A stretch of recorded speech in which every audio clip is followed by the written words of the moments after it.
Hello everyone, and welcome to the series premiere of Rise of Salai, an Avatar Legends actual play run by yours truly, ELH the Game Master. If this is your first time on the channel, welcome, we hope you enjoy, and if you're a returning viewer, welcome back. A few things to say before we get into character introductions and player introductions is that this is going to be set in the Salai era.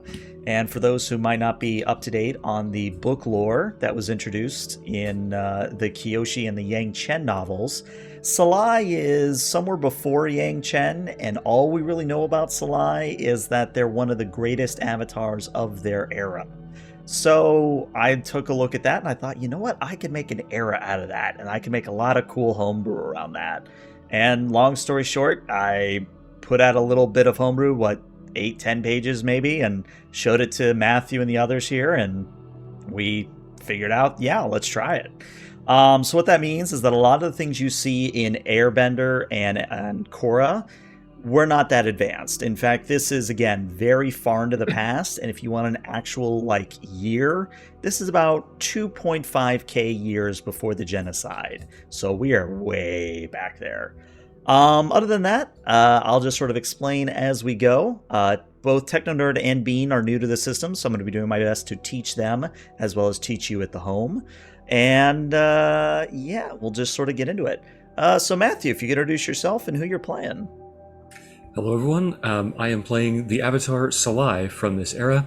She is a member of the Sun Warriors of the Fire Nation, and is just really embarking on her Avatar journey after having mastered only two of the elements, Earth and Fire. Very nice. TechnoNerd. Hi everyone, I am playing Lyn Zhou, and she is the heiress to a large Fire Nation clan, basically a dynasty of warriors, and I'm looking forward to play. Very nice. And then last but not least, Bean. Hi, I'm Bean_Goblin. I'm playing Tori-Michi, a airbender of the people of the Jinchi Way, which is a nomadic group which basically go from city to city, and I'm a traveling scholar as well. Very nice. Now, normally, we'd have a big fancy introductions, but TechnoNerd and Benno are still working on that, so eventually we might have something. But for now, we're just going to keep things low-tech. All right, let's begin. Air, water, earth, fire. The legend of the Avatar has continued for over 7,000 years since Avatar 1 first fused with the spirit Rava. In that time, each reincarnated avatar has done their best to use their powers to keep balance and peace, especially between mankind and spirits. Now, in 2500 BG, a new avatar, Salai, is struggling to not only master all four elements, but bring harmony to each of the isolationist nations across the globe. In the Earth Kingdom, Governor Zong of Ba Sing Se is embarking on a grand project to create seemingly impregnable barriers around the ancient city. The water tribes have split into north and south, with the latter being a loose organization of chiefdoms. Meanwhile, the air nomads continue to remain cloistered in their temples, following the teachings of Gro Lagima. Yet, all of that pales in comparison to the open conflict ravaging the Fire Islands, where both warlords and spirits alike are fighting over territory and food. Only the venerated Sun Warriors remain strong against such pressure, though there are whispers of doubt and unease among these mighty masters of firebending. Needless to say, the world is on the cusp of major change. Whether it's for good or for ill, we just don't know. Can Avatar Salai usher in a new era of prosperity? Well, that's what this game's going to find out. So, if you all will sort of envision with me a map of the Avatar world, where we have in the center the big Earth Nation, to the north and the south we have the Water Nation, and then we have little bits of air nomad temples sprinkled throughout the world. And then to the western side of the map we have a conglomeration of islands. We're going to zoom in through the clouds to one of these northern isles, one of these northern isles within this collection. And what we see is a war-torn landscape where from coast to coast, across the entire island, This place has been burned, it has been ravaged, it has been otherwise decimated by constant warfare. And as we go inland more and more away from the coasts, we start to see a little bit signs of life. We start to see a few fields, a few bits of greenery, a few bits of forest. But then we come to a purple river. Now, even in the Avatar universe, rivers aren't normally purple. But we see kind of this purple river that is snaking by a somewhat ruined village. Some of the village's buildings have pockmarks on them, bits of fire blasts. The tiles have been knocked off. This place has seen some recent conflict. And this is Shinti Village. This is where the group, Salai and her compatriots, have recently fended off Warlord E01's bandits. Now, Warlord E01 is a character we'll get to know during play, but what you need to know at home is that Warlord E01 is making a bid to take over the entire Fire Island and make a Fire Nation. Other than that, the only other thing I would say is that as we zoom past Shinti Village, we go to a forest clearing a little ways north of the village where we see Salai, we see Lyn Zhou, we see Tori-Michi, but there's also a frog spirit there. But before we go into any roleplay here, Matthew and then the others, can you each go into a very basic visual description of what we're dealing with in terms of characters? So Salai is, by appearance, she seems to be a member of the Water Tribe due to the the color of her skin, but she's wearing the garb of a Fire Nation monk, perhaps. It's not entirely clear. She has an obsidian necklace that dangles over the front of her shirt. And she is seated with a rather stoic expression on her face, almost to the point of like anhedonic and completely taciturn, stone-faced. She's sitting there in a kind of lotus position, but it's a little bit hard to make out because she has a massive eelhound with its head resting in her lap, and she's just almost pensively stroking the back of its neck.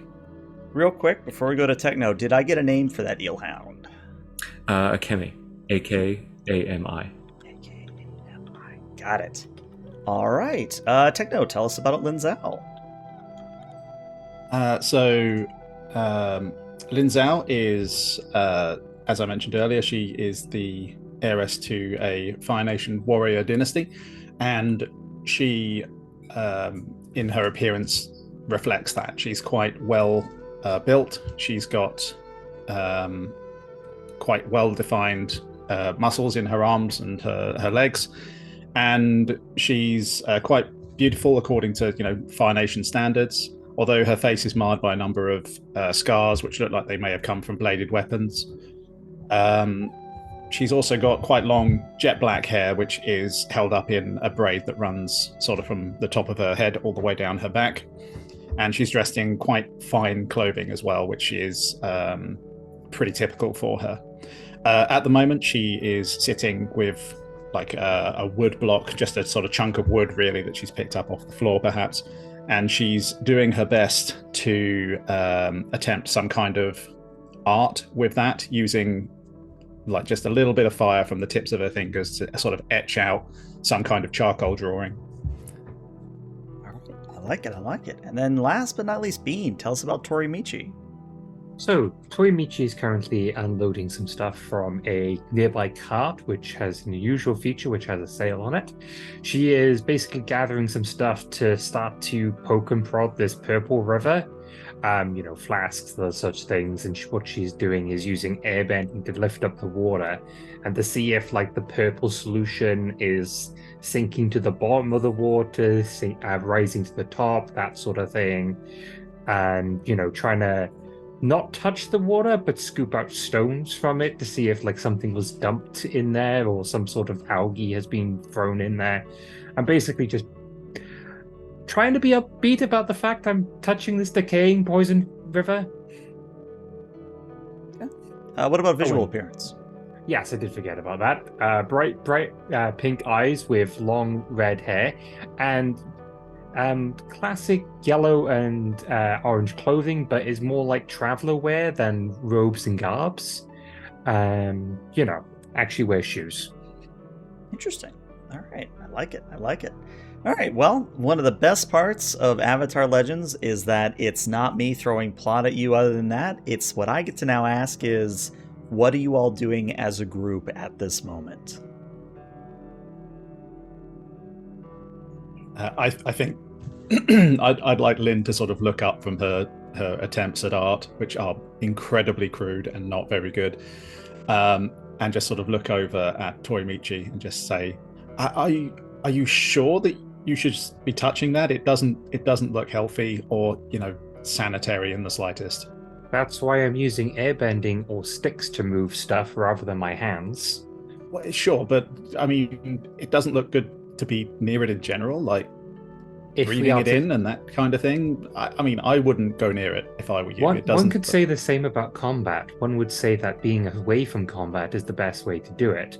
However, you are a dedicated warrior, then I will continue back to my work. Fine. Yeah, okay. And she goes back to charcoaling.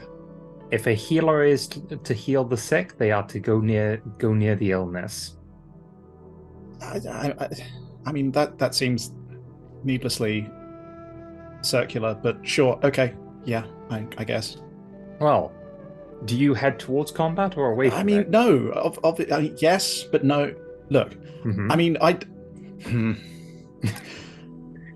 think Salai just sort of like perks up her head a little bit and then turns over to Tori-Michi. You do realize that we seek to minimize the variables in conflict. True, but we understand the risks that we're taking.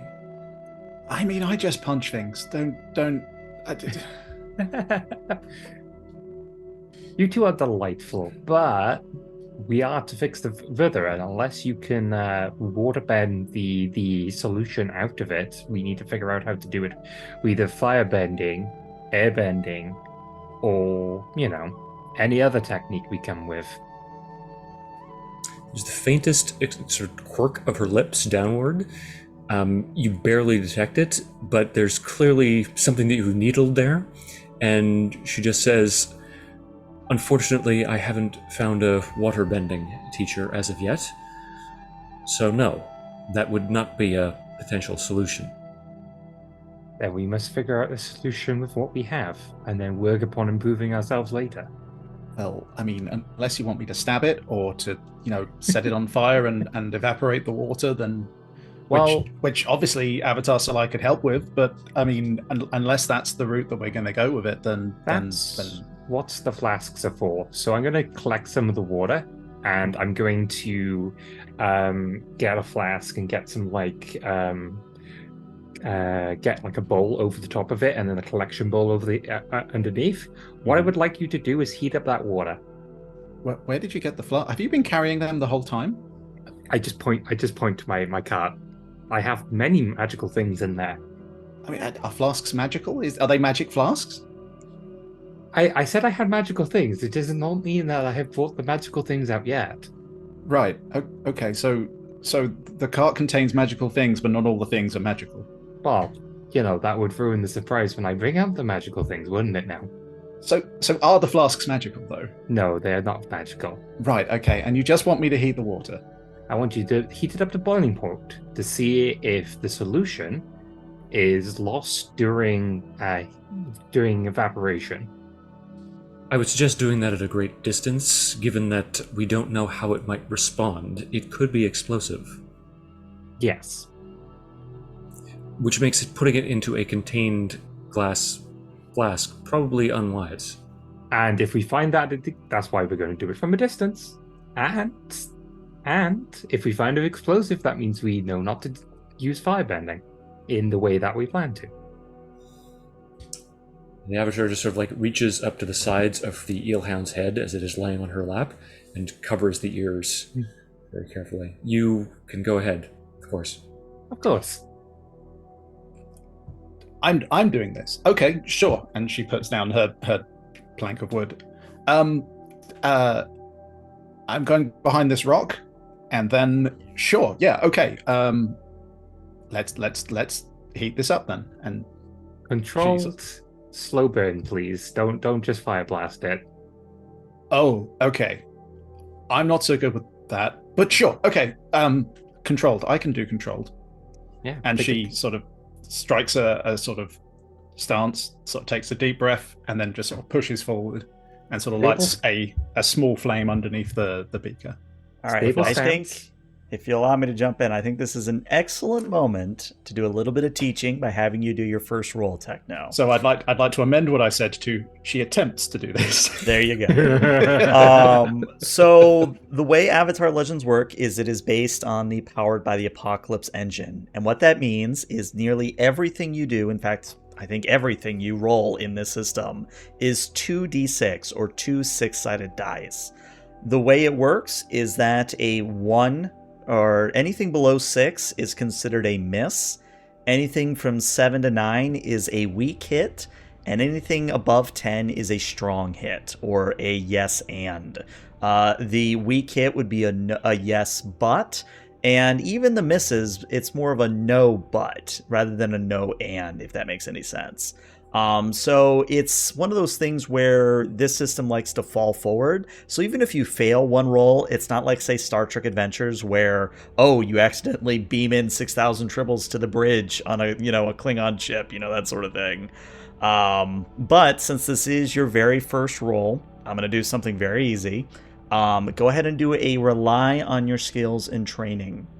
And what that means is you're going to be rolling with focus. And what that means in Foundry is you're just going to click that little icon next to focus, and it's going to pop up a window asking you about bonuses and penalties. You don't have any bonuses. Well, I guess you have the one from before we started, so put a 1 there. And then you have no penalties. Right. Okay. So is there a way for me to assist? There is actually, and this is one of the things I like about the system is if you mark a fatigue, the person you're assisting gets to add +1 to their roll. I'm going to mark a fatigue, and what I'm doing is basically just quietly and reassuringly go through like basic bending steps, like center your stance, control your breathing, focus on the point where you wish to control.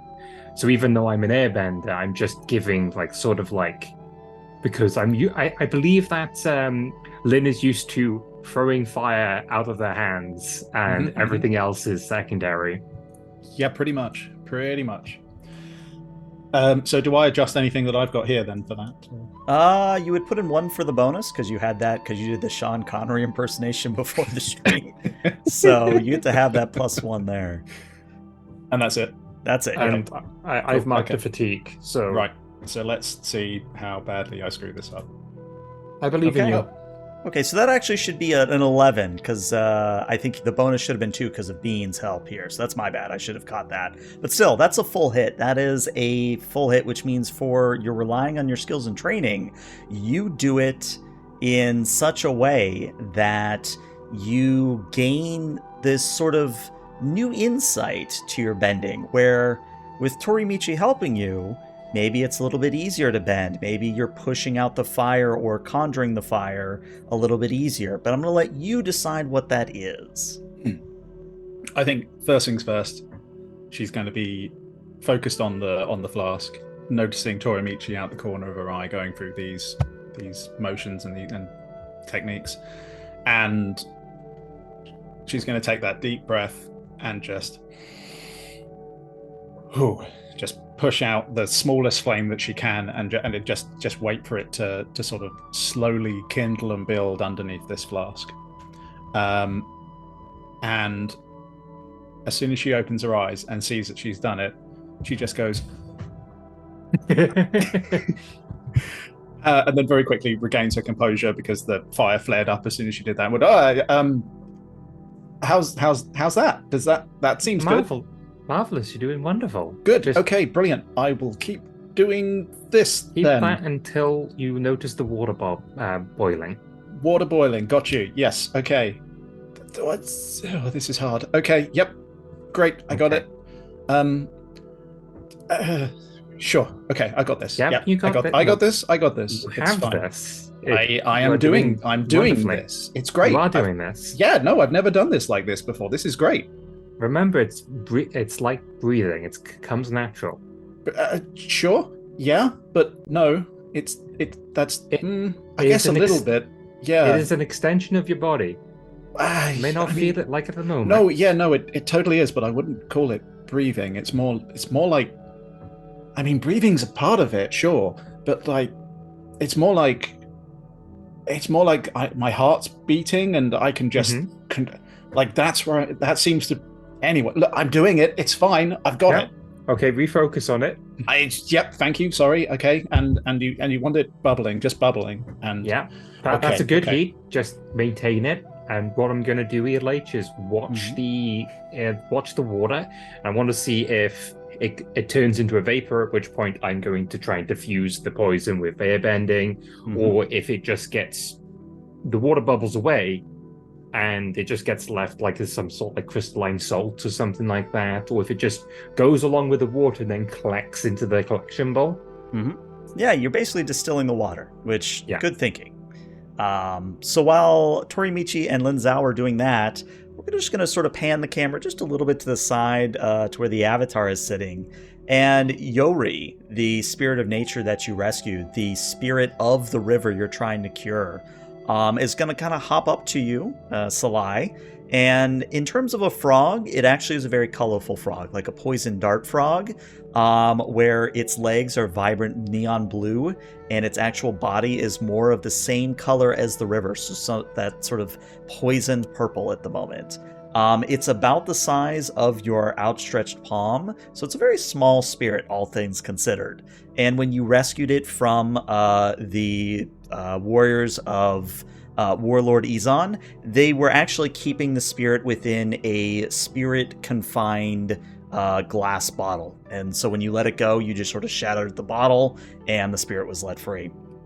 But Yori kind of hops up to you and looks up at you and goes, "So, are you newly traveling with them, Avatar?"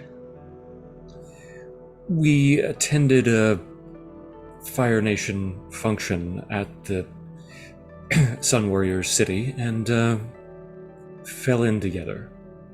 I see. Those two are quite animated, aren't they? Yes, it's rather enviable. Kind of doesn't say anything, but it does that little frog head tilt to the side as if it's curious as to what you mean. It doesn't really matter. You and your river, is your current appearance due to the poisoning, or have you always looked like this?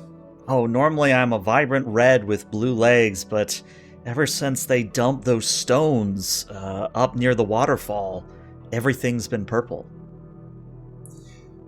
So you saw what they did to transform the river? In a sense, it's... how to explain this to some thing that's not a spirit? I am the river, but I'm also this frog. I can see things with this body, with this form. But when I'm a river, I don't really see. Does that make any sense? And she ponders it for just a moment and nods very slowly. To a certain extent, as we channel the fire within ourselves, it is almost as if we're an extension of the sun. We feel it on our backs, and we allow it to flow through us as a part of us. It's harmony with nature. Not exactly as you described, but we are all part of one greater whole. And the frog stares at you for a moment, and then, as weird as it is, the frog smiles and says, "You are definitely a better avatar than your predecessor." Perhaps not yet, but one can hope. Also, is the fire supposed to be doing that? Okay. I'm trying. Look, I'm trying to. It's just not doing what I want it to. Remember, you can always extinguish it and start again. I mean, should I? Will that ruin the experiment that you're doing? ELH, is the water at a boiling temperature enough that I don't need the heating source anymore? Yes, and actually what I'm going to say is at this point, as the water boils off, it does leave behind in the glass vessel this sort of pink, purple, crystalline powder of some sort. Okay. Switch off the switch off the Okay. light. Okay. Oh, no, they're done. And then I'm going to use airbending to cool it off so that actually no. I'm going to wait for it to cool down on its own, because if I rapidly cool it down, then it might break. Mm-hmm. So I will take some cloth, wrap it around my hand, and just pull up the flask and just put it to the side. Okay, Lyn, very good work. It seems I've left some sort of pink sand. Is that normal? Doesn't. I mean, that means that whatever they chucked into the water is like salt. You know, when you like throw salt into water, it dissolves. Sure. So that means whatever they've thrown in there has been a big enough clump that is diffused through the entirety of the river. Oh, So it's not just pink sand then? no, Oh, because that was going to be my guess. that's fine. If that was the case, though, and she sort of like tries to push the eelhound's head off her lap and struggles for a moment as it rumbles, and then finally she slides out from underneath it, stands, and walks over to them, looks down at the glass bottle. They would have to be adding more. If it was simply dissolved into the river, the flow would carry it off. There has to be a source. The source is big enough that it's been slowly diffused over a period of time. Enough that the river would fix itself eventually. But if we remove the source, which It would might heal be... faster. She points over to the frog spirit, Yori. Hello. What our companion was referencing earlier. Well, I believe we should head towards the waterfall then. And she's going to extend a hand, plant her feet in that sort of classical foundational form of the earthbender, and she's going to flick her wrist slightly to try to move the material inside the glass jar. Is it possible for her to earthbend it? Well, I think that's another opportunity for a roll. I'm just debating if this is more a rely on your skills and training or a push your luck. Because it's not really a risky situation, so I don't think push your luck applies here. And that's one of the beautiful things about Avatar Legends, is you're not really pigeonholed into doing one thing. If you can justify it as being another move, then, you know, it's one of those things where as a game master, I'm like, yes, you know, that sort of thing. Yeah, how do you feel about a rely on your skills and training? Very good. Okay. So- Go ahead and roll a focus, please. Okay, apparently we are just on a full hit train, which I love. So yes, actually what happens then is when you do the foundational plant and you kind of do that up motion with your palm to raise up the earth within the vial, the pink crystal lifts up from the bottom of the jar. And what do you want to do with it? Essentially, she's just seeing if she can manipulate it, but as she does, it turns into like this almost like spidering crystal that forms and then deforms into a variety of different shapes, and then you have like this perfect crystal that forms out of it, almost like a gemstone as it's radiating that purple. Okay. And since you did get a 14, well done there. You literally rolled 2 6s. So you are going to have a crystal that is about the size of a thumb. And just for, you know, in case you want to manipulate it, it can be pulled out of the flask. Like the crystal is not so big it cannot be removed from the flask. Well, at least we know it's capable of being bended. I just pull out some paper and start making some notes. I've never seen something like this. What we should call it? I mean, pink crystal is kind of on the nose, but like, you know, I mean, somebody's probably already had a name for it. So if we call it pink crystal for now, and then we can try to discover the name of it. Is multicolored salt-like crystals common in the fire kingdoms? Well, there are volcanic salts and ashes and the like. Oh, it could be volcanic. I thought volcanic ash was fertile rather than unfertile. as I start making some like a spider diagram on this piece of paper.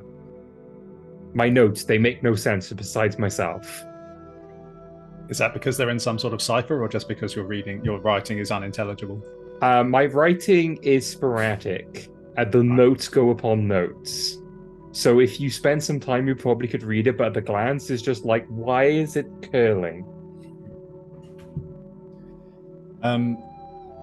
Lyn's going to move over to her put down piece of bark. She's going to pick that up and just sort of stare at it, look at the frog spirit, and then look back, just sort of scratch her head, and then just sort of try and just run her hand over it and heat her hand in such a way that it leaves behind sort of charcoal impressions on the wood. And she's just going to sort of look at Yori and just say, "So, what kind of frog are you?" I am a frog. Yeah, sure, but like a mouse frog, or like a sparrow frog, A spirit frog. or like a flea frog though? Because Am I the first spirit you've ever seen? You do realize there's an ancient myth that all animals come from a merging of two spirits. I mean, I didn't really, they did. No, I didn't know that. Like, I mean, they don't teach me these things. They teach me how to hit things. In the But, in the eastern ends of the Earth Kingdoms, they teach that every single animal is a combination between two spirits, but they lost their mystical powers by becoming mortal. Tori, do I look like I've been to the furthest ends of the Earth Kingdom? Okay, I won't tell you interesting facts at random. No, it's tell fine. me the things. I don't know them. Okay, I will tell you. That's She goes back to her attempt at drawing the frog, and it's a bad drawing, you guys. It's terrible. It's the equivalent of like a 5-year-old sketching with crayons. It's a Saka drawing. Yeah, it's not dissimilar. Yeah. Truly, the artistic talents that descend throughout the ages. And Salai just sort of turns over to Tori-Michi. I heard that spirits inhabited the forms of pre-existing animals, and thus warped them into the various creatures that we see now. Eel hounds, for instance, were once just hounds that were possessed by an eel spirit. I mean, both of the stories still have the same result, so both of them can be true and both of them can be false. It just sounds weird. Like, okay. Though, as much as this philosophical debate on the mythical nations of frogs is, I believe we should head up river. Oh, down river. No, it will be up river, yes. Because it's diffusing through the river, not up the river. Unless it's like a salmon bear. I don't think that would be possible. It's inorganic material, and she's like reshapes the crystal again slightly. It's not alive. That's fair. That's fair. Sometimes when I get into my notes, my logic starts to depart me, and the fantasy takes over, which is funny because I'm putting logic down on the paper. Inventiveness is not a negative trait. Might write a story. We'll see how that goes one day. Anyway, Distractibility is a negative trait. I jump up from my sitting position with airbending and go, let's go. Right now? Oh, okay. Time is of the essence. Sure, yeah, okay. And she just takes the drawing that she's got, and she just sort of... There's maybe a small stack of them in Tori-Michi's cart, and she just puts this one on top of it. Like a journal. I love it. All right, so when you all move, what does that look like? Does Salai ride her eel hound? Does Tori-Michi take up the rear? What does it look like when you travel? So what I do with my cart is, because the reason it has sails, I use airbending to push the cart forward. And anybody who wants to ride on my cart is perfectly welcome. I don't know if the eel help fit. Yeah, how big is the eelhound? Sorry, I know you said the head sort of more or less fits on your lap, but is it rideable or? Oh, it's absolutely rideable. Yes, it's larger than a horse, quite substantially. Think like Appa size, but eel hound like. So more like a lizard than anything else. Yeah, so Salai will just heft herself upwards onto the saddle that rests on its back, fix that, and there's enough space probably to carry all three in the extended saddle, but she doesn't offer a hand or anything like that to Lyn. Instead, she just sort of like maneuvers to the position beside the cart. All right, are we all ready to go then? And I think Lyn is just going to I think Lyn, if Salai's amenable to it, will try and climb up onto the saddle as well. It'll be quite I say try, it'll be quite a fluid sort of movement to sort of quite handily leap into position, if that's all right. Salai's expression does not change. There's a moment of hesitation before she sits forward slightly in order to afford you that space in the saddle, but she does so once she sees that you are maneuvering to enter as well. Like bending, riding requires you not to have 10 shoulders, as I will immediately airbend so you can't reply and launch the cart forward. So she takes hold of the reins and sets off after the cart. All right. So, just so that anybody cares, Yori, the spirit, does kind of hop up into the empty spot in the saddle, along with the Avatar and Lyn Zhou. But you all begin traveling northward. And what I'd like you all to imagine is the further you get away from the village that you saved, and the further you get away into the wilderness, the environment around you changes, where it becomes more these assemblages of rocky crags within a valley, till eventually you are within this vibrant, almost rainforest-like valley, where if you were to look up to the east or the west, you would see these very sheer cliffs that you probably could climb with earthbending, but without any tools, you aren't getting up those sides. But it's a very wide valley. Like, you could easily fit 2 or 3 villages side by side in this valley. It's that big.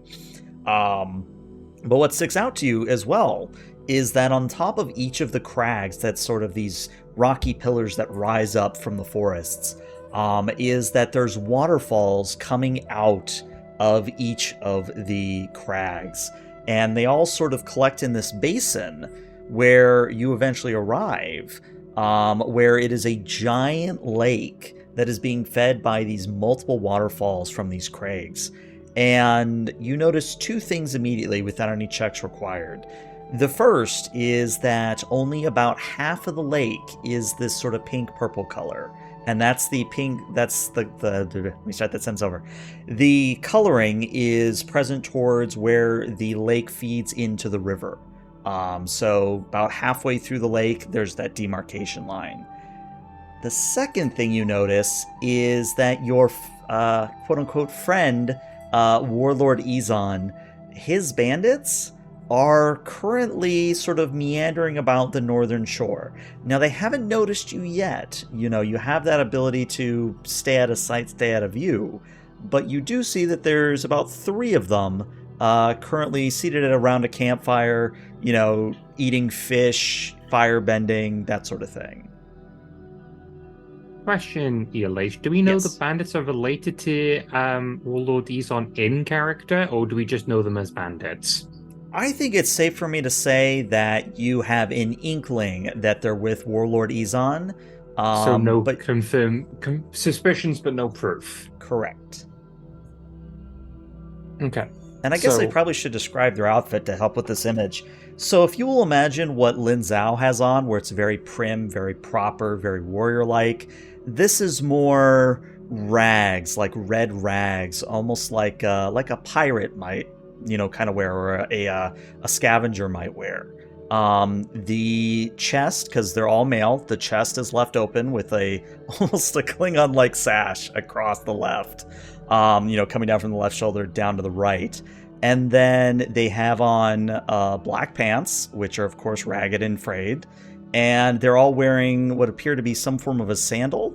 I forget the actual term for it, but it's the kind of sandal that has the wooden block underneath that you kind of balance on. I forget the name of it off the top of my head, but it's whatever that thing is called. So upon seeing this, because I imagine this like cart has a bunch of pulleys to turn the wheels and to brake, as I will do so, and like jump up on top of the sail and then pull it down so I can hide it around a rock or something so it's not observable, and just sit and wait for the other two to arrive on the eelhound. Out of character, I'm going to put something to the two of you. In character, when she sees them, Salai is not going to wait or approach this stealthily. She's just going to barge forward. I think that would be in keeping with her character. But I don't necessarily want to do that on a meta level without that being okay with the two of you. That's kind of good, because that would kind of be my instinct with Lyn as well. Okay, so I like the fact that Tori-Michi is like a little bit ahead because I took off first. See them, prepare myself. I am about to go. Oh, by the way, we should do this, as you just charge on Then the just an eelhound just leaps over your head. And I'm like, yes, firebenders. All right, well, it sounds like we might be moving into structured combat, but let me confirm, is your intent to begin bending, or are you going to try to solve things with words?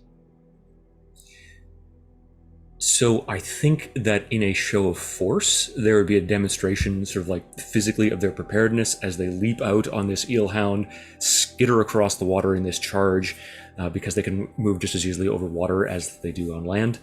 And there would be an attempt at essentially, through physicality, intimidating them. But if that fails, then they would launch right into combat. That would be my vision for it, and I think Techno agrees. Okay, yeah.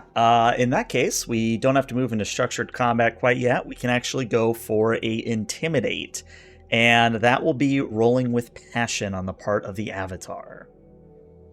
And can I assist with this? Because I'd like to imagine that Lyn has pulled like a spear that she keeps on her back just out, and she's like holding it up and looking quite intimidating as she rides alongside the Avatar. Yeah, go ahead and if you want to mark 1 fatigue, Matthew, when the dice comes up, make sure to add a +1 in your bonus. Also, chat, thank you. They're called Getas or Gitas. I forget which way to say it, but yes, that's what I meant. Thank you. I would like to, as they're doing all of this show of force and other such things, move either onto a crag or a tree, which is not directly behind, but like if they're looking forward, diagonal from that looking forward. Okay. So the part that, I don't have to run around very quickly, but they can see me in their peripherals that I'm still there. Okay. It's kind of taking up a watch position of some sort. I like it. Yeah. All right. Well, since you rolled a full hit, the way this works for Intimidate is I get to pick from 4 things that are going to happen to an NPC. And you all, since you rolled a 10 plus, or literally a 10, is you get to pick one thing I can't pick for them. So for those at home who might not have access to a Game Master screen like we do, the NPCs have a choice between running and escaping or getting back up. They can back down but keep watch. They give in with a few stipulations. Or they start attacking you but off balance, and they would take a condition if they did that. But what would you all, again, since you rolled a 10, which one of those 4 can they not choose? I'm thinking escape or get back up, but opinions from others? That was, again, what I was perhaps thinking. I am just observing, so you pick what you want. All right, then I think that's what we'll go for. Mm-hmm. Okay. So I think what's going to happen is they're going to see you charging across the water with the spear and the firebending all kind of going. And I think since it's a good teaching moment, we're going to move into structured combat just so you can get a taste of it. The structured combat, I should say, is the most complex thing in the system. It's a little unwieldy, but I think once you get a handle of how quick and fluid it can be, it's something where it's not like, say, Dungeons and Dragons, where you go until everyone's defeated. You basically go through one round and then assess whether to continue the combat or stop and, go back to the fiction. So just so you can get a taste of it, we're going to do one round of structured combat, and then we'll sort of see what happens. So the way combat works in this system is you get to pick three overarching ways you're going to be attacking. You can choose to defend and maneuver, you can choose to advance and attack, or you can choose to evade and observe. And the way it works is anybody who rolls or does a move that's defend and maneuver, that happens before advancing and attacking, and that happens before evading and observing.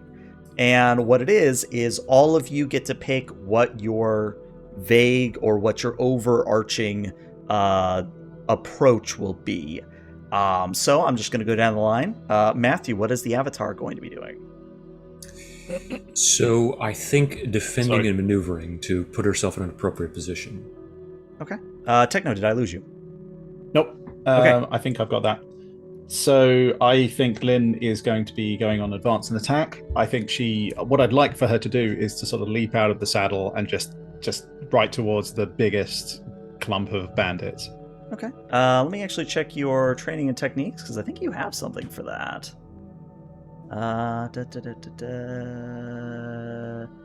Okay, yes. So you would be doing a strike, okay, in that thing. All right. And then Tori-Michi, what are you doing? I'm going to evade and observe. I like it. Which allows me to clear of fatigue. Do I have... Yeah, okay. So yeah, you do have one from assisting, so... Yes. All right. So Yes. So unless I had a brain fart, I think that's actually excellent. We have somebody doing one from each of the approaches.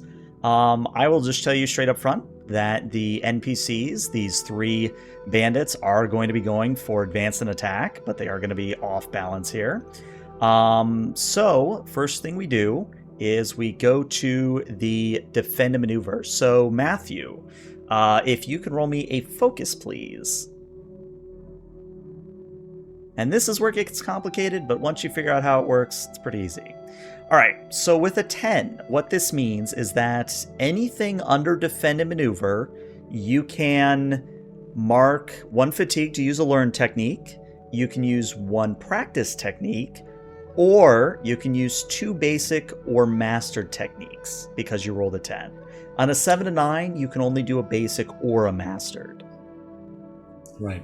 So I think what she's going to do is, as the eelhound charges forward and curves around to try to block off any potential escape, which narratively explains why they were not able to flee with that intimidation, she's going to leap off and stretch out her hand that had already been sort of like coalescing with fire in order to prepare. And the earth underneath her hand sort of rises up, joins together in this stream with the fire, and then almost like glows molten, as if like the rock inside the earth is starting to melt down, and it forms into this spinning star. So I'm going to use the lava star technique that I have learned. I like it. So just make sure you're marking one fatigue, and make sure that you also mark that you are favored. Yep. All right. So Avatar comes up with the lava star, already going for an intimidating show of force. Next, we go to advance and attack. So, Lyn Zhou, Techno, if you could roll me a passion, please.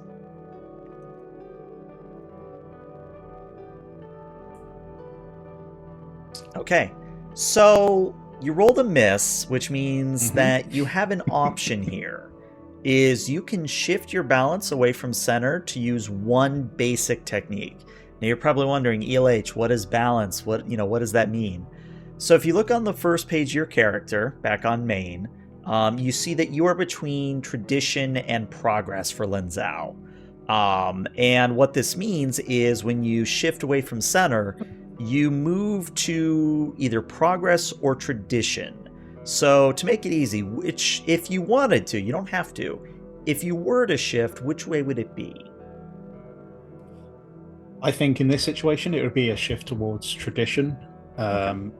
My thinking is that she's leaping into this this throng of people, and she's just going to fall back on the training she's received and the traditions that embody that, or that underpin that. So that makes the most sense to go that direction with it, I think. Okay, so what you'll do then is on the sheet, you're going to click that black +1, and yep, you figured it out. It'll show you. So what that means, again, to kind of help people at home, is that the way the balance track works is as you go towards one side, that side gets stronger, +1, +2, +3. But if you were to roll your other form of balance, that's -1, -2, -3. And to give a very quick explanation of what balance is it's two principles that each character is between depending on their playbook. So for example, Lyn Zhou is the successor, so she's between tradition and progress. So that's what that means. And if you're confused, I recommend checking out my Learn to Play videos, which I'll link in the description below on YouTube. But what this means, since you did shift away from center, is you now get to use a basic technique of your choice. And a basic technique would be, for you, strike, pressure, or smash. I think just jump straight in with strike then, I think. Okay.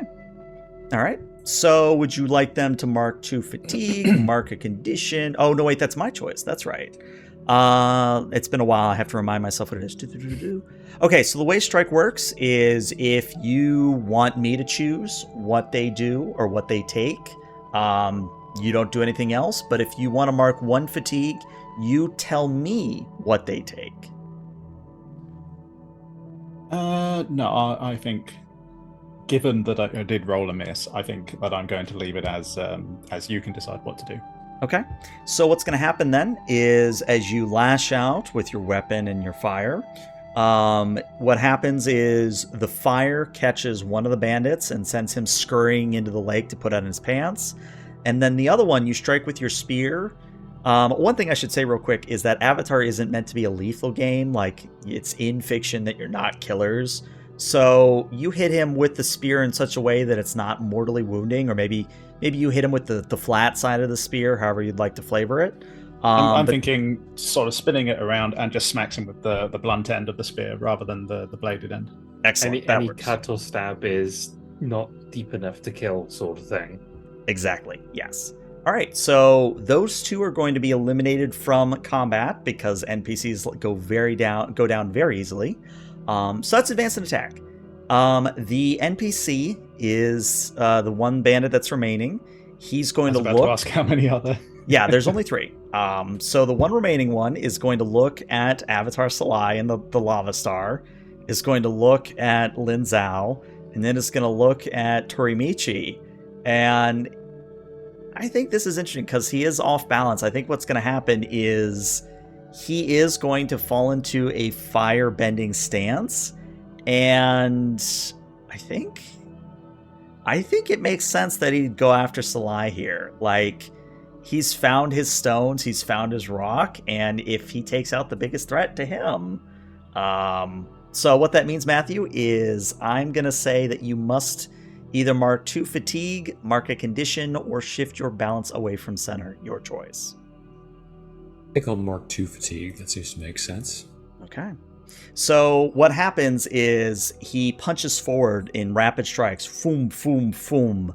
And you do dodge out of the way. You do manage to get around the fire blasts.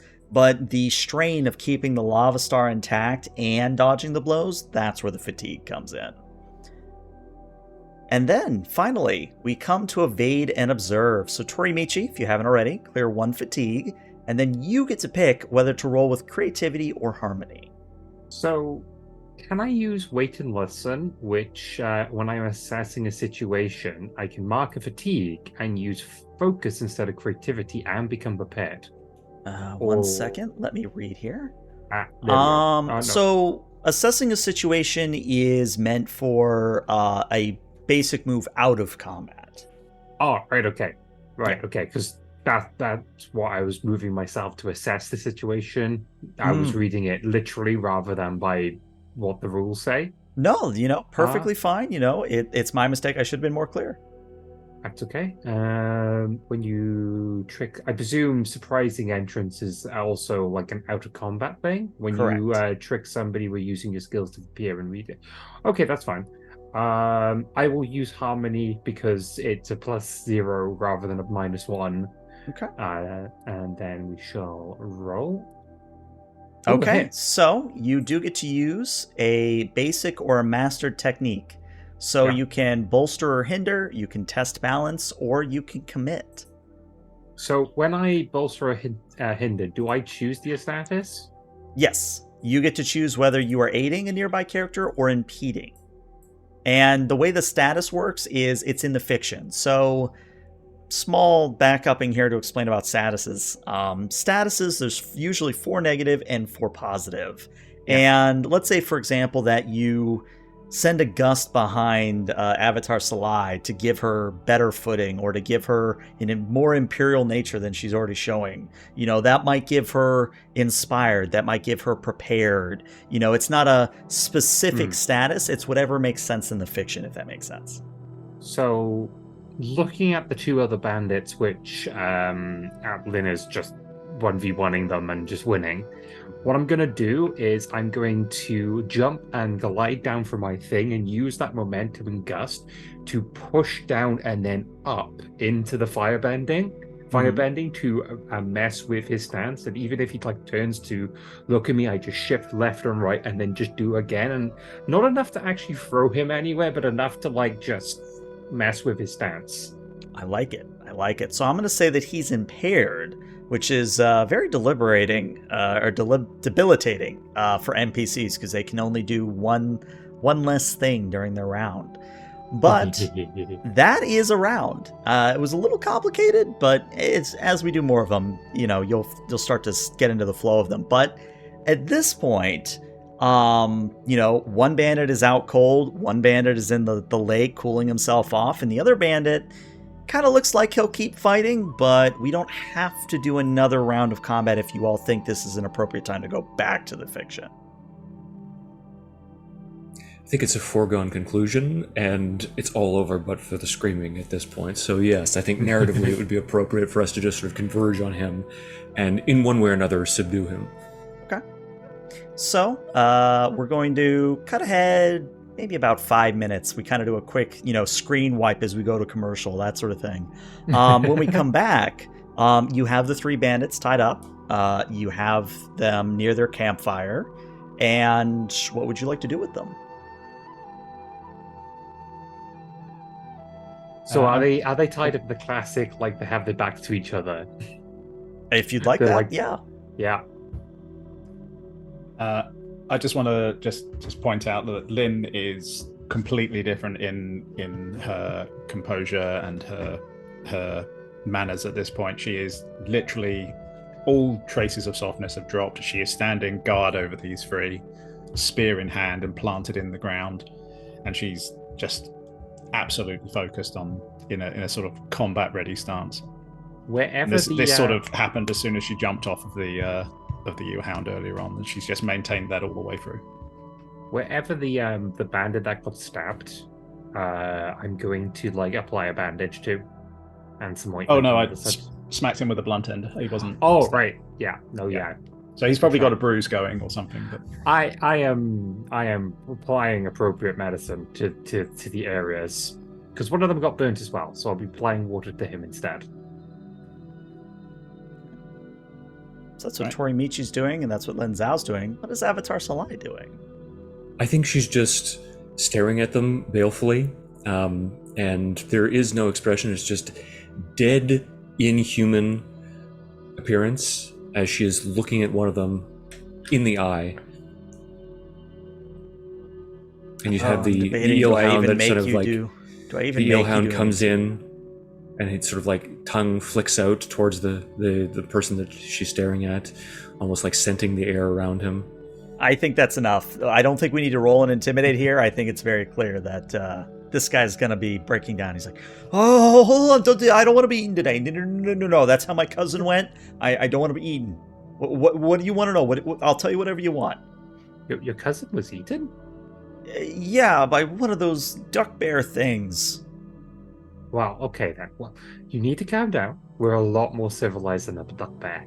Well, she was bending what looked to be like the volcano stuff. That well, that's because you were poisoning a river, and being the Avatar, she takes offense to that. I mean, they both take offense to that. And if you wanna help your continued existence, helping us tell us where the source of the poison is, and helping us remove it is probably the best way forward, right? So when you said the word avatar, their eyes go wide, and as you keep talking, the eyes get wider and wider and wider, to the point that they can't get any more wide. And they go, oh man, the warlord, he didn't tell us we'd be dealing with the avatar. Um, Oh, people in power very rarely tell the people not in power everything. I mean, the job was just supposed to be simple. We just, rolled 3 of the big pink rocks into the lake, and Uh-huh. that was it. We were just supposed to make sure nobody messed with them. Okay, and where are these pink rocks that you rolled in? Base of the waterfall. And he can't point because he's tied up, but he motions with his head towards where the demarcation line is between the pristine blue and the purple pink. He says they're right in the middle. Right, you sort of see the eastern and western crag where they feed down. They're right under those waterfalls. And I'm going to just check his hands without saying anything. Okay. What are you looking for? Is by any chance the material they pushed like on their hands? Did they have like chalky pink powder on their hands? They do, yes. By any chance did they give you an antidote? Why do we need an antidote? Well, this thing diffuses into water and it may get through skin with enough prolonged contact. How are you feeling besides being in combat? Do you feel any form of delirious, nausea? Another guy throws up, just reaches to the side and just retches. Well, I can see you've already been affected by it. Oh God, are we gonna die? Where is your camp? I don't want to die. Do they have an antidote there? Maybe. I mean, if we tell you, you'll get an antidote. You'll find some way to save us, right? That was my implication, yes. Okay. Do you got a map? Do we want to untie the one which hasn't vomited to point at that map? She just sort of like gestures towards you in a sort of acquiescing way. I release a single arm. He, still bug-eyed, he kind of points in a general, like if you show him a map, he'll point it out on the map, but otherwise he kind of points to the northeast and he goes, they're at the foot of the northeastern side of the valley. Can't miss them. They got a whole camp right up against the shoreline of the ocean. And how many of them are there? I mean, it's the warlord, and it's one of his ancillaries, so like 20, 30 people? And they have more of these rocks? Yeah, I remember that when we picked ours up, our 3 up, that there were 3 more? Okay. Do you know where they were going to be deployed? No, I don't. Sorry. And did you know anybody that's done this job and returned? No, this is the first time we've ever been asked to move pink sick rocks.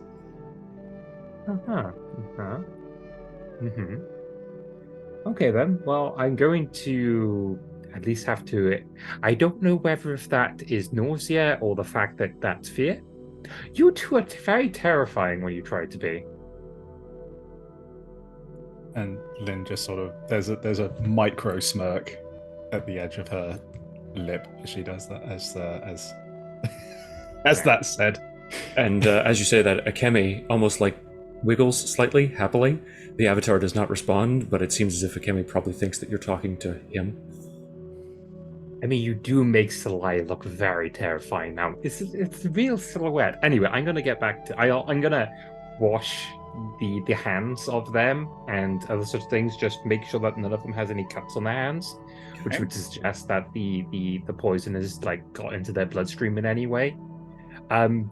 Can I do a check over them to see if I think that they have been affected by poison, rather than that just being a bluff? Yes. To try and get more information out of them? Yes, and this would be an assess the situation here. Okay. And assess the situation. So you have the option based on your special move. What is it called? Live up to your No, not live up to my principle. Let's go. There it is. Wait and listen. So you have the option, instead of rolling with creativity, you can mark 1 fatigue and roll with focus instead. I am going to do that because that effectively gives me a +3. Okay, let's see it happen. And let me just reassess the situation. I basically can ask questions if I pass. Yeah, and what I would say is that as a house rule, I basically let you ask any question, but as rules is written, there's 5 questions you can ask, but I find that assessing the situation works best when you open up to any question. Okay. And roll. All right, I see a 9, which means you get to ask 1 question. Have they actually been affected by the poison? Yes. 2 of them have. The one that you're talking to and the one that's giving you directions, they appear to be on the better side of things, is how I'll put it. The one that lost his lunch, he's been more exposed, and he is definitely... He needs help, is how I'll put it. Okay, the health of these 3 is quite serious. Him, definitely. I'm going to untie because he's not going to be much use to anybody, and he needs to rest more.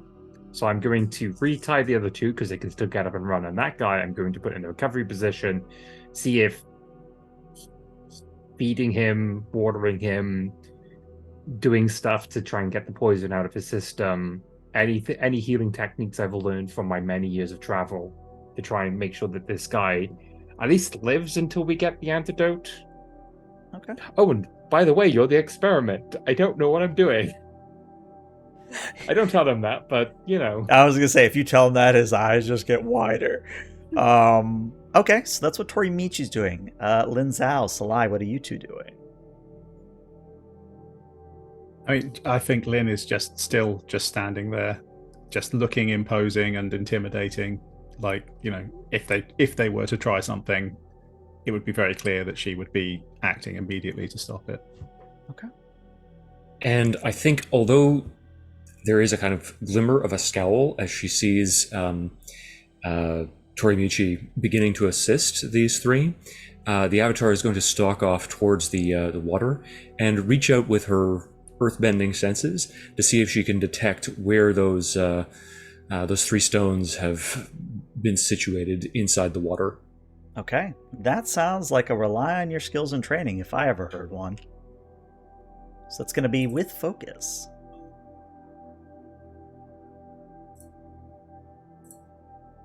Wow, you are just nailing these, Matthew. Wow, that's another 10. All right, well, you do it quite well. So what that's going to mean is, just as the individual, you know what, I'm going to give this band a name. Let's give this guy a name. Hold on. I mean, look at my list of names. His name is Sue. S-U. His name is Sue. A boy named Sue. But Sue is correct. There is one at the eastern waterfall coming down from the crag. There's one at the western waterfall. And there's one right in the middle of the lake as well.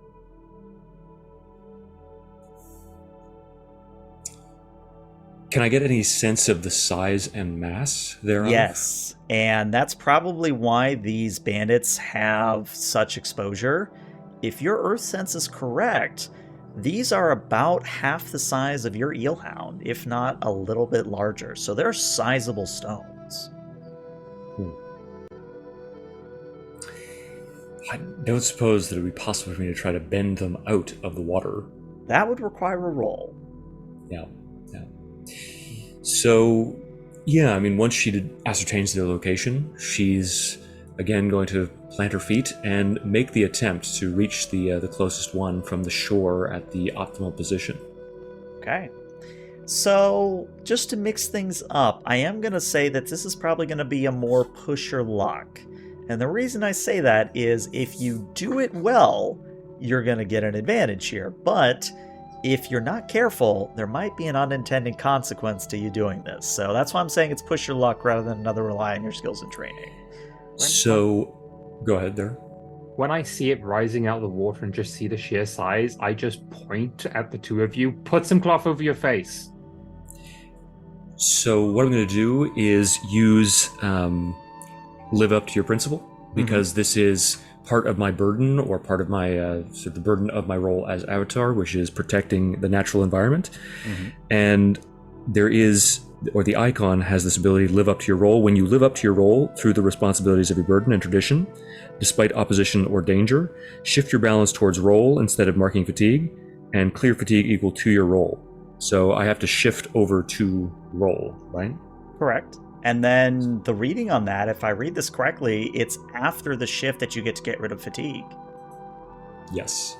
Very nice. See, I'm going to ensure that everybody puts cloth around their face, and even the 3 bandits, because I'm a little bit afraid that this amount, especially with how chalky it could get, you could breathe it in, which also is another way to get it into your system. Probably, and let's see how that works out. So, rolling with roll. Roll is at... should be at +2. That's why. That's in the center of balance. Wow, another 10. Wow. You, like I said, you are just nailing these. But again, you're the Avatar. I guess that's to be expected. So what's going to happen is that despite the risky maneuver, and Bean was onto something where when you lift that rock, the pink sick rock is what we're going to call them, as you lift the first pink sick rock out of the water, it does start to fragment and fall apart, as if the exposure to water has made it into powder of some kind that just hasn't fully gone into the river at this point. But your masterful earthbending is such that you catch all the powder and keep it contained as you do what with it? So she is going to just sort of move it onto the shore as far away as possible from them, and try to earthbend it into a crystalline shape or something that is mostly inert. But because it's basically slop at this point, that's probably not going to work out. But you know what? Since you rolled a 10, I'll give it to you. I'll say that with a 10, you are able to make another pink crystal. And then she'll just sort of like stare at it, and you can notice that there's just a few beads of sweat that are accumulating around her brow. And she doesn't stagger, but the eelhound, Akemi, sort of sidles up next to her, and it almost looks like he's leaning on her, but she's really leaning slightly on him. Got it. Salai, are you okay? Yes, I'll be fine as soon as we get rid of these other 2 pink sick rocks. She kind of like almost seems like she's going to smile for a minute, but it's more of a wave of contortion across her face, like melting wax. You don't know how to smile. No, sweet summer child. I'll also be better when we get these people dropped off at the nearby village. It's their problem to deal with. Well, as long as they assist us with dealing with the rest of this, maybe they could work upon the path of redemption rather than anything too extreme. I just look at Lyn, who's still like, glaring at these people. And if they do anything wrong, then Akemi likes her food very finely diced. I don't want to be another. Well, it's not a duck bear. I don't know what it is, but I don't want to be eaten by it. We're not making them into chow. Not yet. No, we wouldn't be. What more do you want from us? I mean, we told you where the sick rocks were. We told you where the warlord's ancillary camp is. How much of this have you breathed in? I mean, when we were pushing it in, it was just a rock. We just rolled it here. And as you actually look, there's these sizable furrows in the ground that lead into the forest to the northeast. but they're not like big trenches, if that makes sense. I think while that conversation is happening, I think that Lyn is just going to turn to Salai and say, "Are we going with?" And she's going to break character of like this tall, imposing guard for a moment, just while she's talking to Salai, and just be like, "Are we going with Sick Rock? Because I had other ideas. I mean, I was kind of favourable to Boulder O Poison, for example, or Pink Hunk of Mostly Illness." Something like that, but Deathstone?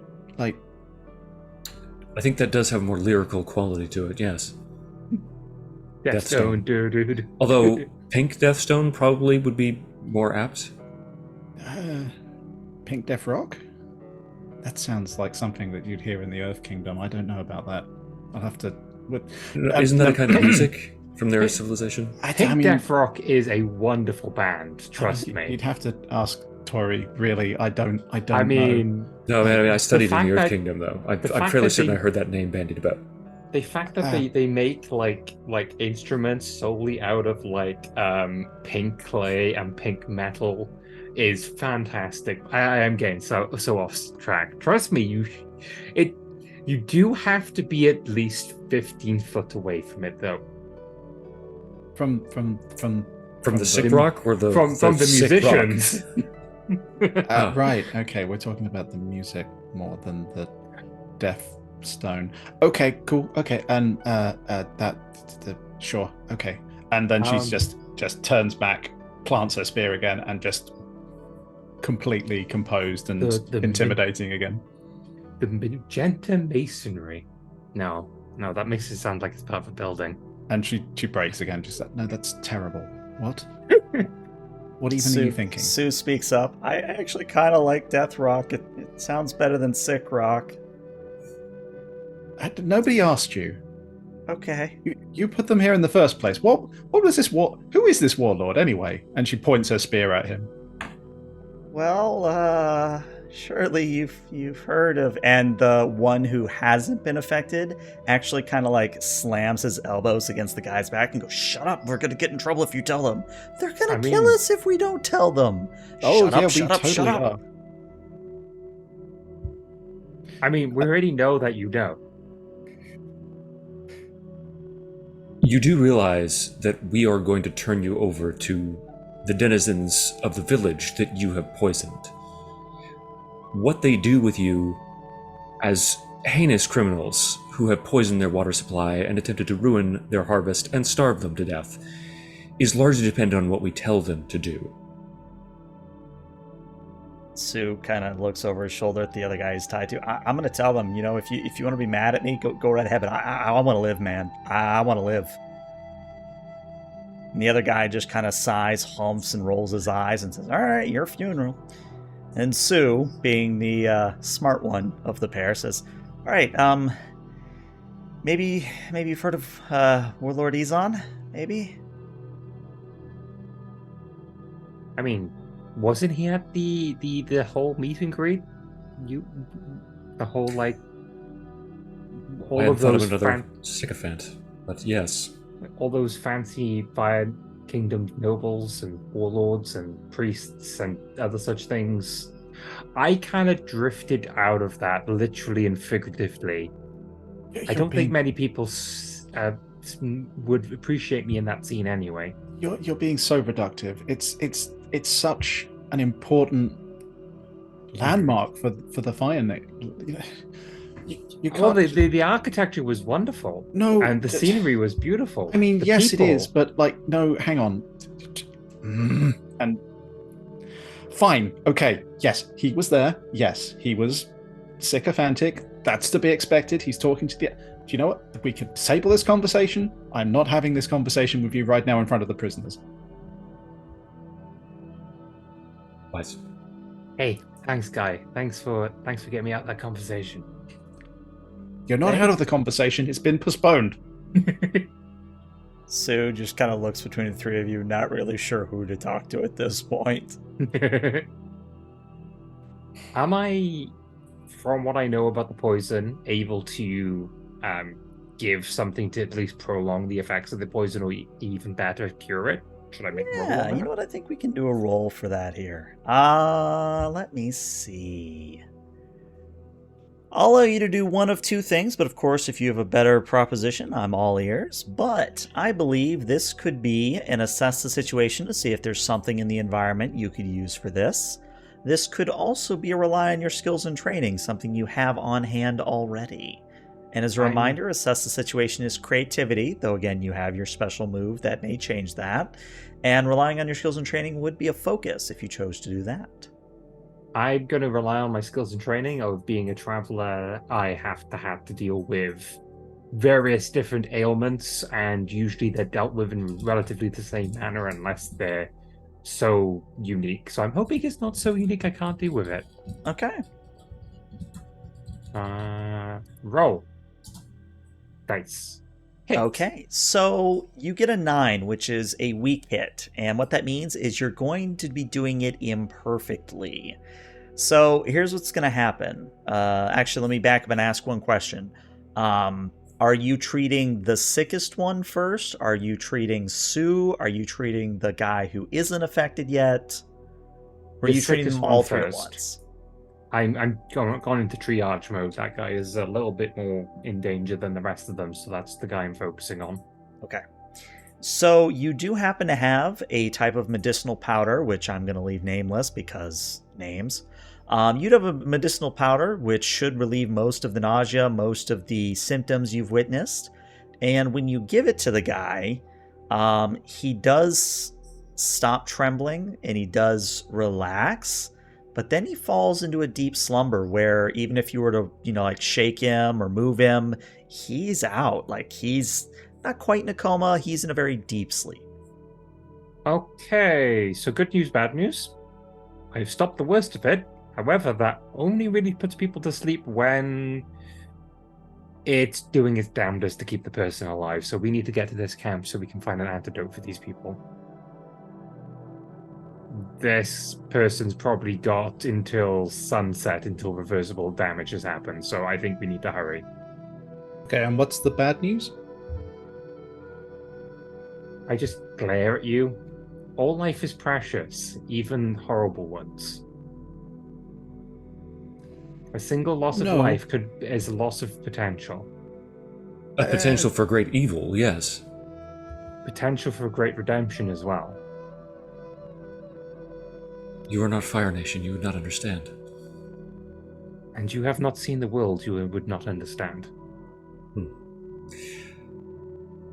So she looks over to Akemi and gestures for him. He kind of moves towards the people in a non-threatening way and lays down. She then gestures to the saddle. We can't bring them with us. If we're going to do this, we should drop them off at the nearby village of Shinti and then make our way to their camp. Oh, I thought that was going to go in a completely different direction. I thought we were going to drop them off the cliff. Okay, no, it's the village. That's fine. If that's what you want to do, that's what we can do. Well, if some people preach the value of redemption rather than punishment for crimes, I can be flexible. Oh, hey, what is this? But okay, so are we putting it to a vote? Or, I mean, you're the avatar. You get to decide, in my view.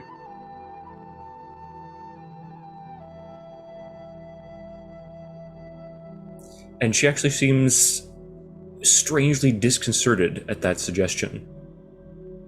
One does not have the wisdom to make decisions about people's lives alone, no matter their position in the world. Be it a pauper or the emperor, the avatar or a simple monk. That's emphatically untrue. Like, I'd make decisions about whether people live or die all the time. You have the power, maybe not the wisdom. That seems needlessly mean. But is it wrong? Just seems mean is all. Mm-hmm. And you are talking about ending 3 lives which have the potential to repair that once done. If a man steals kills a loaf of family, do you chop off his hands? We Yes. never do. Certain tribes of the Fire Nation do. The Sun Warriors are a little bit more magnanimous in the execution of justice, but And If you chop off everybody's, the Zhao dynasty, yeah, we absolutely do. Like, if you're if stealing you chop supplies, off then... everybody's hands, how are they supposed to farm for more food? But you don't chop off everyone's hands. You just chop off the hands of the guy that's stealing, and then everyone else doesn't want to steal. I don't want my hands chopped off, thanks. Shut up, Sue. Okay. I don't know his name. God damn it. Shut up. She says, No, just he's levels the introduced spear himself at him as Sue. again. You know him. Oh, cool. Okay. No, I like the fact that you're trying to pretend not to know his name instead. You're like, damn it, I actually know his name. No, if you name them, you get attached to them, she sort of says as an aside. It's like they're human beings. the execution of justice in this case, however, is not our purview. They have wronged this village. The laws that govern it should determine their fate. And I believe that is a wise decision. I mean, that just seems like putting someone else in the same position. Have they but hurt sure. us? I mean, they tried. But did they? That's irrelevant. But did they? No, I actually agree, that is irrelevant. We have stopped them from hurting us. Sure, but they were hurting other people. And she points And sort of those back are the at the people river. that... And their village elder will dish out the punishment as suitable to their crimes. And Lyn turns to Salai. Can you what is going on? We're turning them over to the rightful authorities. That's what's going on. There we go. That's why cities have magistrates, lords, warriors. Quite right. That's why the world has the structures that we've created for it, and that the spirits have created for it, including the Avatar. Oh, have you got all the rocks out there at the river? She looks back. There's two. I will get these people ready Shortly. to transport.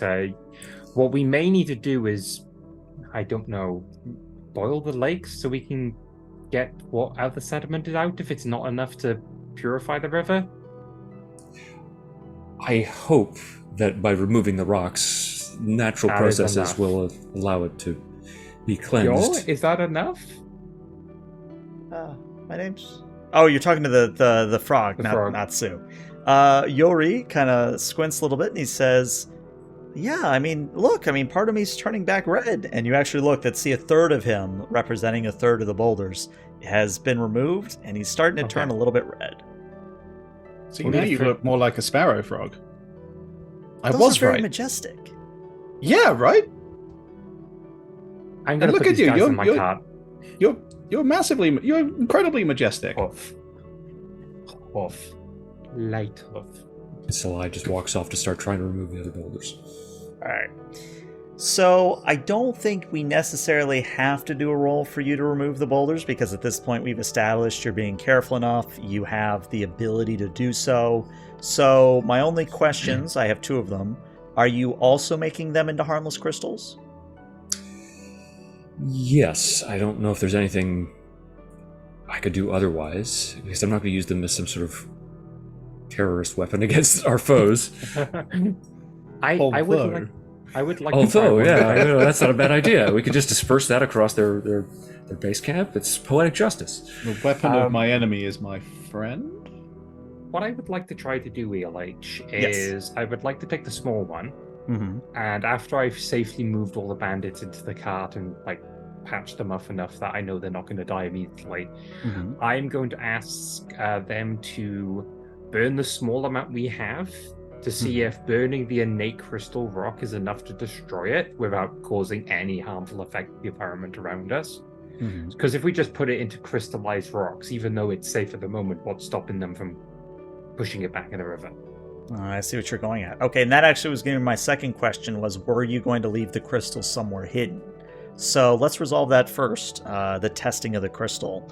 So when either Lyn Zhou or Salai, when you fire bend the crystal, it does not ignite, it does not turn back into powder, Even if you were to push, like, take a thing of water and pour it over the crystal, or even go so far as to push the crystal back into the water, it remains inert. Okay.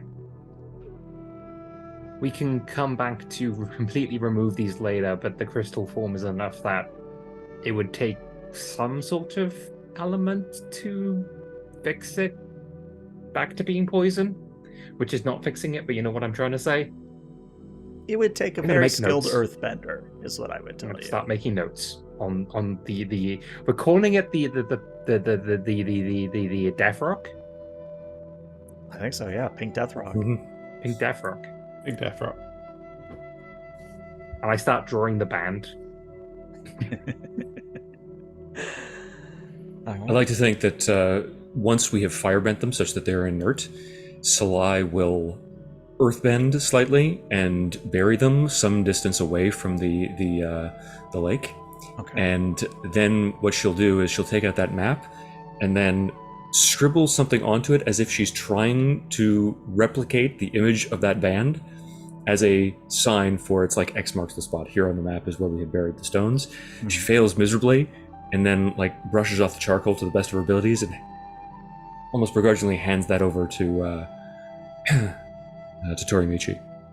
I draw a little jump. Yeah, that's much better. How did you learn how to do that?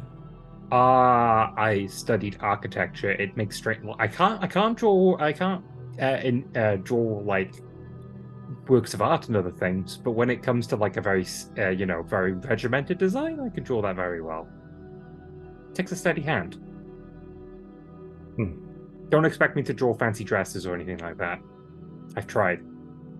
Too wavy. And just stare off My distance. sister does dresses, if it matters. Drawing or sewing? Yes. Well, Right, because you need to draw in order to a design patterns. to yeah. That's the bit I can't figure out. Like my designs just get a little bit either too dull or a bit over the top, and then I mean, decided to if stop you that won't hobby. tell the Shinti people that I was behind it, I'll give you her information and where to find her. I mean, anyway, we're distracting ourselves. We need to find the antidote first. We need to Okay. figure out what to do with you first. It's just have to behave yourself. I mean, the worst that they're probably going to do is put you to hard labor in their fields for the next several years, which is probably less dangerous and, to your health than what you were doing. Question. I would agree Why- with that, yeah. Why have you joined this warlord and his plan to poison people? He promised us and our family's food, which, And there Fire it is. Islands being what they are right now, food's kind of a precious commodity. But you're helping him destroy the food? No, and at this point, the one that is not having any of this, I swear, if you tell him, it's not going to be the warlord you're going to have to be fearful about, it's me. I will find you. And at this point, I think Snoo snaps. Like, Sue, like, a switch flicks in his head, and he turns and he breathes fire over his compatriot. It's one of those cartoony things where he doesn't burn off the hair or anything, but it's like the Acme cartoon, like charred face and He hair doesn't actually frizzled. hit them or anything, Yeah, the Acme bomb in your face, as it were. But Sue takes a deep breath, recenters himself, and says, Okay. "Sorry, I gag the noisy one and go, Sue, if you do that again, I'm gagging you as well. understandable. Sorry, I've been very frustrated. I tie them separately as well. What was the question again? What? Why? And you got to the point where basically you were saying that you would be giving food, and Right. then Salai asked a question, but then he got uppity. I kick him. Right. So the plan, from what I understand, the plan was to drive the people of Shinti Village out, and then once they had abandoned their village, we would either incorporate them into the fold under Warlord Azon, or we would take over the village. We'd remove the the Death Rocks, And Pink then we Death Rocks. take Pink over Death the Rocks, yeah. village.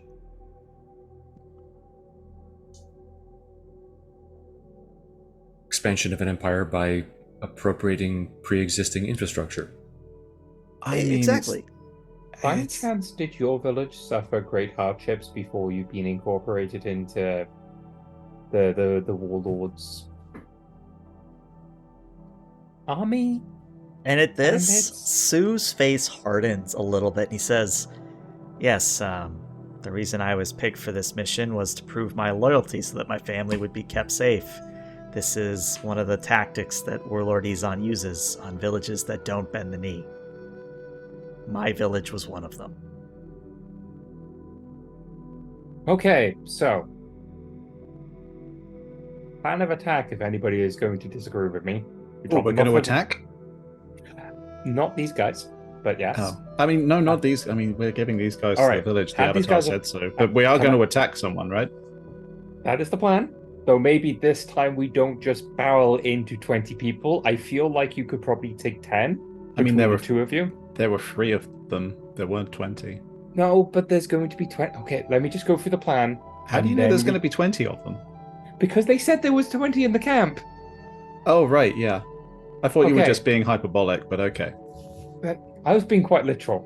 Is that Well- 20 soldiers or 20 people, including the leadership? Or is it soldiers 20 and- soldiers and then the leadership? I mean, I could take 20 people. 20 soldiers and 10 support. I mean, we're talking in a fight, right? Yes. 20 people yes. you have to Okay, take just- in a fight. Yeah, okay. So, yeah, I could do that. And Salai, you could do that. What was the Are you- question? You interrupting my plan? Oh, yeah, That's we were not a- going to that's not a attack them. question. Okay, yeah. Me question existence is the question right now. Anyway, we drop them off the village. We go find the camp. We evaluate our ability to attack rather than just openly attacking. Okay, but our ability to attack is Pretty strong. pretty strong. Like that's what I'm However- saying. So we go to the camp, we attack the camp. A strong blade is brittle on its side. That's not always the case. Also, my blade- Um, I don't understand you when you talk like this. Do you want us to attack them or not? No, Lyn was using the flat of her blade to knock people out just a few Yeah, minutes like ago. It's- you saw that, right? you You don't have to use a blade. I could use like a club or like. And she goes to the cart and she starts like pulling out other weapons. Like I've got You- swords. I've got like bow and arrow here. Like I could do. metaphors, not literal. I was saying that if you're going to always attack, people will predict that and Right. be able to plan around that. Yes. Well, if you Remember attack them they- hard enough, No, that 'cause- doesn't. They can't plan around that. Even Yeah, if you they plan, it will be an You irrelevancy. can't take out 20 people in one go. One of these people is a warlord who is going to observe you. No, and no, no, then no. One of these strike. people calls himself a warlord. That doesn't make it so. He is I could call myself, you know, a monkey. He is cunning monkey and lizard, that skilled doesn't- enough to control one of the fire kingdoms.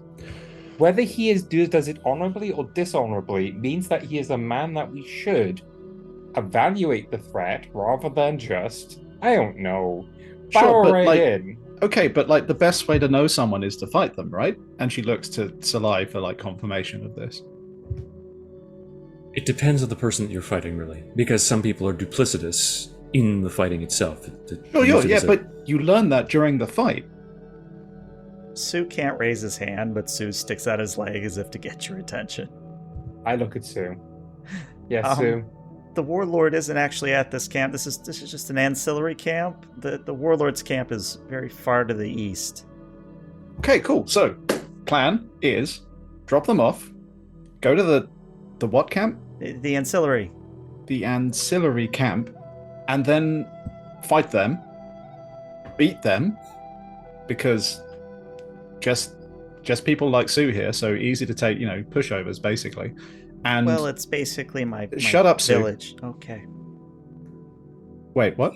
Yeah, all of us This- from the village are in this ancillary camp. They're all like me. This is why we have to assess it. Hmm. Because there might be children there. And firebending around children do not mix. I disagree with that most fundamentally. I was absolutely disagree with that. 6 when I started Firebending when you're firebending. launching fire at somebody's faces does not mix when you have innocent bystanders in the area. Fire has a tendency to spread. Sure, but that's not what you said. You said that children and firebending don't mix. I definitely have been taught since I was like 4. Okay, maybe my wording was off, but however, my meaning is that we shouldn't just barge straight in there. There could be consequences to those actions. I feel like when when Lyn hears perhaps my wording was off, Lyn just goes, yes. This little fist pump. I'm going to go for a sail, and I push my cart, retract the wheels, pop out like these like support things which balance out the weight, and just go to the village. I take the wounded people down the river to the village. Did you know she could do that? Airbend? Yes, I No, the boat thing. No, I didn't know that. Okay, good. I'm glad I'm not behind on that. She doesn't communicate things very well, if you've noticed. No, she's got these weird ideas. That's why nations are kept separate, I suppose. I guess. Just too many new ideas. What was she talking about? Some kind of clay instruments? I mean, you use brass for instruments, right? You heat up the metal, you turn it into a trumpet or a... Are you coming? I yell when I'm halfway down the river. And I suppose Salai heads over to Akemi, slips on into the saddle, and this time she does extend a hand towards Lyn to help her up. And yeah, Lyn's going to take the hand, sort of nod and sort of help haul herself up into the saddle. Wonderful. And I think that is an excellent opportunity to pause our story for now and end our session 1. I thought that went really well. Everybody was having a good time. I love Tori-Michi's like the moral center of the group, but the other two are like, what are you talking about? You're not Fire Nation. You would understand. I mean, they've all got this. They've all got just different moral centers. Like exactly. for Salai and Lyn, like, yeah, no, this is perfectly logical thinking. What are you talking about? What's this? This is wishy-washy preachy nonsense. What's this morality nonsense? You know, we should just burn the entire thing down. No. What's this weakness that you're expressing? We are living in a brutal, feudalistic warrior society, and it's never gonna change. Well, apparently not. This is the conversation clearly just carrying on down the river. Clearly, yeah. All right, well, before we sign off, we are going to go through the growth questions, and this is how a character in Avatar Legends is able to gain quote-unquote experience. So I'm going to go down the line. Did you all learn something challenging, exciting, or complicated about the world? Yeah, you learned about the Warlord, you learned about the Pink Death Rocks, so that's a yes. Did you stop a dangerous threat or solve a community problem? You saved Shinti Village and Yori's River, so that's another yes. Did you guide a companion towards balance or end the session at your center? This we have to check, because Lyn Zhou, you're at +1 towards tradition. Salai, I believe you are +2 towards roll. And then I think Tori-Michi, you're at center. Yes, Tori-Michi, you're at center. All right, so I got three things checked? Yeah, so you mark 3, Tori-Michi, and then Salai and Lyn Zhou mark 2 under your growth boxes. That should be under details and growth. Now, each of you also has a playbook-specific question, which I'll ask now. For Tori-Michi, did you express gratitude to a companion for their presence, support, or teaching? I feel like I was supporting my companions rather than the other way around in this one, so I don't think I did this time. No. Okay. Fair enough. Just to know. All right, so you're going to stay at 3 growth. Next, we're going to go to Avatar Salai. Your question is, did you accomplish a feat worthy of your burden and tradition? I suppose so, because we've cleared the the river of those stones and protected one of the spirits, which is a component of her tradition that she's upholding as the Avatar. I like it. All right, so go up to 3 growth for you. And then Lyn Zhou, your question is... Did you learn something... Did you learn something meaningful or important about your lineage, its members, or its effects on the world and others? I don't think so. I don't think so, no. Okay, so you're going to stay at 2 growth then. All right. So one thing I'll point out is that whenever you would mark 4 boxes underneath that same tab, you get to basically learn new moves, raise a stat, shift your center, unlock your moment of balance.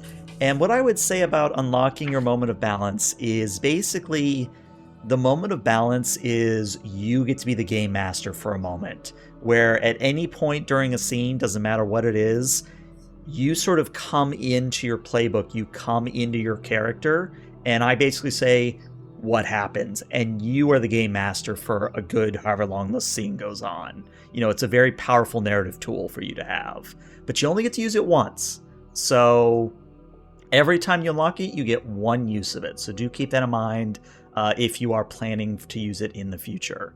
So it's like a point of determination where we keep it on our character sheets until we use it? Yes. Okay. Yes, and you can only unlock it twice before you can't unlock it before switching playbooks. And if we ever get to the point that we fill up all your growth things, like you've grown as far as your character can grow, then we switch you to another playbook and you start over. Okay. But you keep all the stuff that you learned from the previous playbook? Correct. Okay. Yeah. All right, well... Like I said, I thought that was a wonderful first session. I want to say thank you to Matthew, Techno, and Bean for hanging out with me on this Sunday. This is where we're going to end the recording for YouTube, but Twitch stick around. But YouTube, thank you so much for tuning in. We'll see you later. Bye, YouTube. Bye, YouTube. Bye, YouTube.